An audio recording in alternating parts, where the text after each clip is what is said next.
demande toujours une action physique, parce qu'on a vu pas mal de types de foi, mais est-ce qu'on a peur de passer à l'action? C'est-à-dire, quand on a la foi, peu importe les types de foi qu'on a, ça demande probablement, ça découle, en fait, ça doit accoucher, ça doit donner résultat, et ça demande une action physique.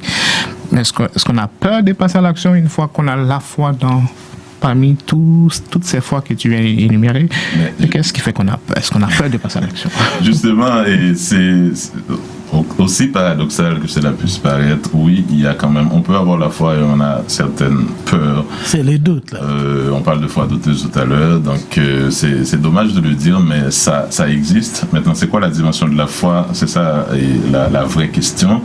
J'aime toujours entendre la chanson qui dit tout le monde veut aller au ciel, mais il n'y a personne qui veut mourir. Tout le monde veut aller au ciel, personne ne veut mourir.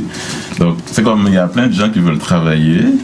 On est 10 amis, on veut travailler, il y a un taux de chômage très élevé, en tout cas, il n'y a pas d'emploi, mais on ne peut pas se mettre ensemble pour pouvoir se créer un emploi. Alors qu'on a les ressources disponibles pour qu'on puisse le faire, mais malheureusement, on ne veut pas le faire.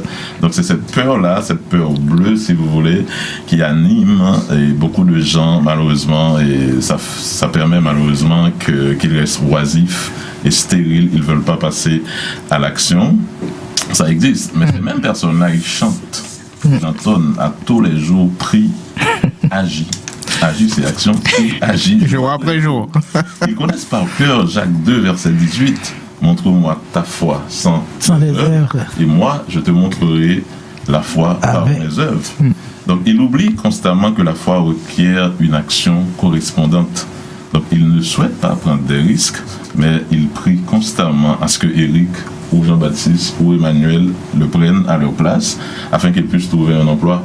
Donc ces 10 personnes-là, ils pouvaient se créer un emploi parce qu'ils sont au chômage, ils ont les ressources nécessaires pour le faire, mais ils ont peur et puis ils prient Dieu pour que Dieu envoie d'autres personnes qui prennent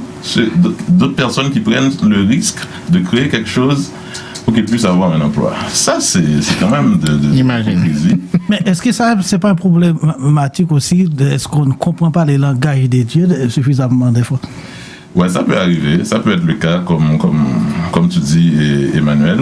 Malheureusement, on dit qu'on croit en Dieu et on croit en la création, mais des fois, on se demande effectivement, est-ce que, même dans la Bible, tout ce que la Bible dit, là, si on était capable de les mettre en application, on serait vraiment heureux. Mais oui.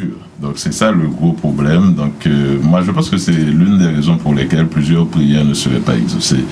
Parce qu'on prie beaucoup, mais on n'agit pas autant, ou bien on n'agit pas de façon correspondante. C'est ça que...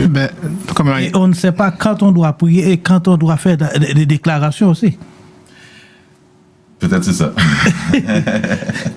Oui, comme Emmanuel a dit, une fois qu'on a la foi, l'étape suivante, c'est quoi? C'est de construire notre foi sur celle qu'on appelle la décision. Parce que si j'ai un rêve, j'ai quelque chose, je vais parler de la foi entrepreneuriale, en fait, mais si je dois avancer, alors si je dois marcher, si je veux marcher sous l'eau, mais sur l'eau, alors l'essentiel, il faut que je sors du bateau pour marcher sur l'eau. Ça prend une action.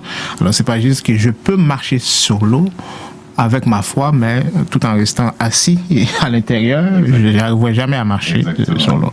Si tu me permets de... Oui, vas-y, ça prend une action. Exactement, ça prend une action. Donc, c'est comme dans notre pays. Donc, malheureusement, on prend des exemples qui n'ont pas si positifs que ça, malheureusement. Donc, c'est comme notre pays. Tout le monde veut le changement.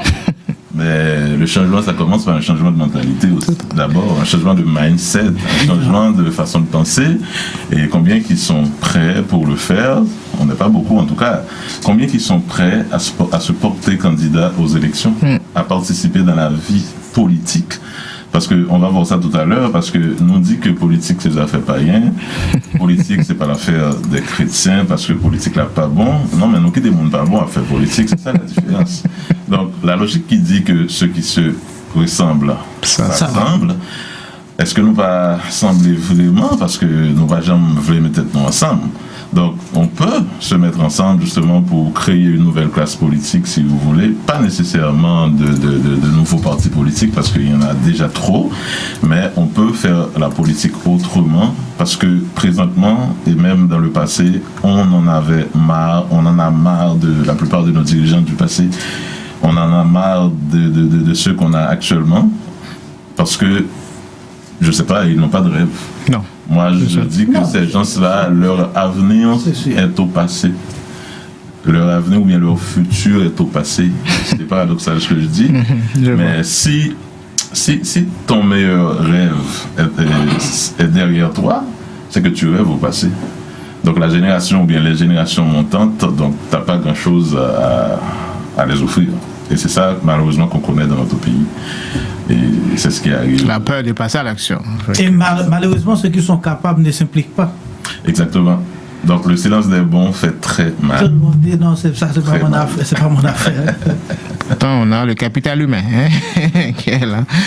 En tout cas, oui, Emmanuel, je ne sais pas. Bon, là, on peut toujours avancer. On est avec Jean-Baptiste Volsi et Foi et Action font un. C'est notre sujet de ce soir. Mais avant même de continuer à avancer, est-ce qu'on peut encore rappeler, parce que j'ai reçu des messages, rappeler la devinette du jour, hein, de GTM. C'est juste pour vous